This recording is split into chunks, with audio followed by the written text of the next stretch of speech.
This channel does not promote any violent, harmful, or illegal activities. All content provided by this channel is meant for an educational purpose only. স্কুলের বেহাল দশা, শিখে উঠতে বসেছে পঠন পাঠন। শিক্ষকহীন স্কুলে ছাত্রছাত্রীদের নিয়ে সরস্বতী পুজোয় মেতেছেন গ্রামের মানুষজন। এদিকে সরস্বতী পুজোর পরেই বন্ধ হবে স্কুল, কিন্তু পড়ুয়াদের ভবিষ্যৎ কি হবে তা নিয়েই দুশ্চিন্তায় অভিভাবকেরা।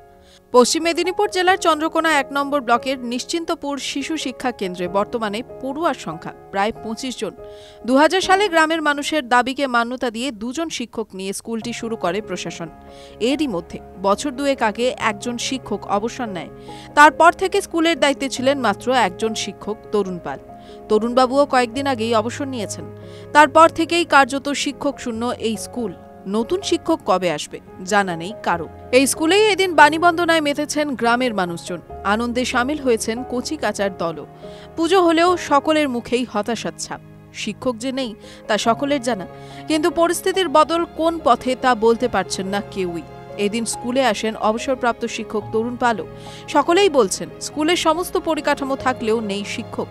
এমতাবস্থায় সব থেকে বেশি চিন্তা বাড়ছে পড়ুয়াদের পঠন পাঠন নিয়ে। অন্য স্কুলেও যে পড়ুয়াদের পাঠাবেন তাও পারছেন না সব অভিভাবক, কারণ যে জায়গায় এই স্কুল, যেখান থেকে বেশ কয়েক কিলোমিটার দূরে রয়েছে অন্য স্কুল, তাই বাচ্চাদের পক্ষে এত দূর যাওয়া সম্ভব হয় না। তাতে আরও বেড়েছে চিন্তা। সকলেই বলছেন দ্রুত নিয়োগ করা হোক শিক্ষক, না হলে পড়ুয়াদের ভবিষ্যৎ কার্যত অন্ধকারে। এ বিষয়ে চন্দ্রকোনা ১ নম্বর ব্লকের বিডিও কৃষ্ণেন্দু বিশ্বাসের সঙ্গে যোগাযোগ করলে তিনি যদিও খুব বেশি আশার আলো দেখাতে পারছেন না। তিনি বলছেন এখনই শিক্ষক নিয়োগ সম্ভব নয়, পড়ুয়াদের অন্যত্র পাঠাতে হবে। এখন দেখার শেষ পর্যন্ত এই স্কুলের ভবিষ্যৎ কি হয়। আবারও শিক্ষার বেহাল ছবি উঠে এলো পশ্চিম মেদিনীপুরের চন্দ্রকোনার। এইটি হচ্ছে চন্দ্রকোনার নিশ্চিন্তিপুর শিশু শিক্ষা কেন্দ্র। বর্তমানে এই স্কুলের ছাত্র সংখ্যা প্রায় ২৫। স্কুলের একমাত্র যিনি শিক্ষক ছিলেন তিনি কয়েকদিন আগে অবসর নিয়েছেন।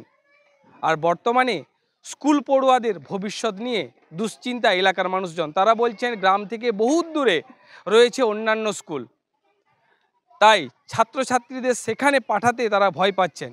কিন্তু তারা যেটা বলছেন যে প্রশাসনের কাছে তারা আবেদন জানিয়েছেন যে দ্রুত এই স্কুলে একজন শিক্ষক নিয়োগ হোক, কিন্তু কয়েকদিন ধরে শিক্ষক অবসর নেওয়ার পর থেকে কোনো শিক্ষক কিন্তু এই স্কুলে নিয়োগ করা হয়নি। আর এই নিয়েই কিন্তু গ্রামের মানুষ দুশ্চিন্তায় রয়েছেন, এমনকি গ্রামের মানুষদের মধ্যে ক্ষোভ দেখা দিয়েছে। তবে যাই হোক, সম্পূর্ণ ঘটনা নিয়ে চন্দ্রকোনা ১ নম্বর ব্লকের বিডিও কৃষ্ণেন্দু বিশ্বাস তিনি যেটা জানিয়েছেন, নতুন করে এই স্কুলে শিক্ষক নিয়োগ করা সম্ভব নয়, তাই ছাত্রছাত্রীদের অন্যত্রে হয়তো পাঠাতে হতে পারে। তবুও তিনি বিষয়টি গুরুত্ব সহকারে দেখবেন বলে জানিয়েছেন। এখন দেখা যাক এই সরস্বতী পুজোর পরেই এই স্কুল ও স্কুলের ছাত্রছাত্রীদের ভবিষ্যৎ কী হয়। পশ্চিম মেদিনীপুরের চন্দ্রকোনা থেকে অসীম বেরা, TV9 বাংলা।